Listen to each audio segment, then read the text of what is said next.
But hey, switching gears right now because we have a pup in the studio. We do. You know, you often hear people talking about having an emotional support animal and others who have a service dog. Yeah, you really do. But maybe the question is, what really is the difference? What is the purpose of each? So here to explain is Tom Dock from Noah's Animal Hospitals. And you also brought an assistance dog in training. This is Patches. This is Patch. Yeah, Patch is actually going to graduate August 22nd. August 22nd. Yeah, so he's very focused on his trainers and handlers on the other side of the camera, but he's doing great right now, so we're just going to let him chill for right now, and as we talk about him. You just hang out. But let's talk about this. Yeah, the difference between the two, Tom, because some people do get those confused. They really do, and it can cause problems. I think we saw that in the airline industry when people were taking all sorts of emotional support animals onto airplanes. Yeah. Tarantulas and peacocks and snakes.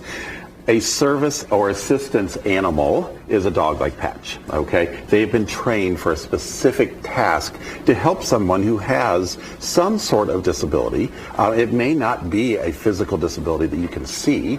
And so I think that's where a lot of people get upset.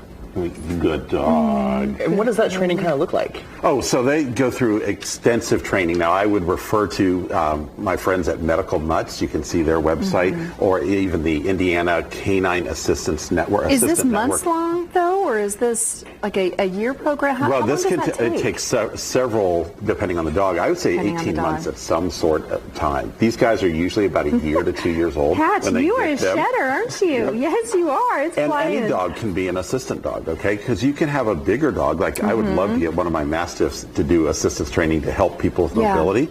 Or like I was watching in the green room, Patch will nudge, poke.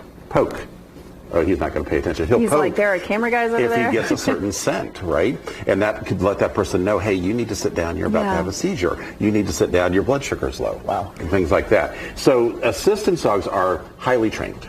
Okay. All right. Emotional support animals are generally prescribed to you by your medical provider as a means of emotional support. And there is a big difference on where they can go with public access. Patch is going to be allowed to go literally anywhere.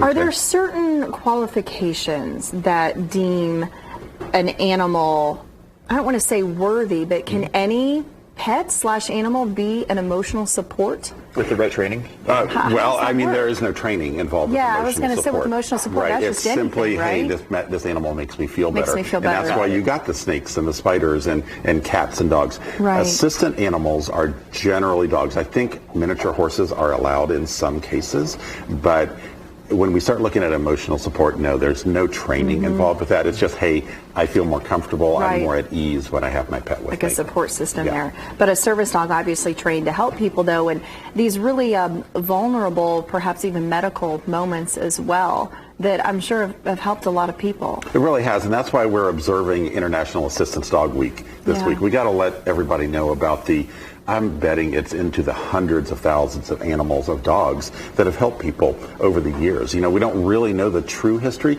We know Civil War regiments had literally therapy dogs. You know, they would adopt a dog into their regiment. But we know at World War I is when we started seeing the seeing eye dogs come about because of the mustard gas. So many blind veterans. And that's really where service dogs got started. But the modern service dog movement really took off in the 70s with Canine Companions for Independence and all these folks who do things like train Patch here for everything. Not only mobility assistance, but diabetic type of help control that. Hey, your blood sugar's low. Sit down. Go eat something. And I would imagine certain breeds are more. Well, we've always seen Labs and German Shepherds and Goldens, right? But any dog can. We were just talking in the green room about little Chihuahuas and Yorkies that can be that person that can smell things on your breath, right? Yeah. So. Well, Tom, thank you so much for being here. Patch, you're such a good boy. Yeah, such a good boy. All the details on our website, lifestylelive.tv. Tom, thank you.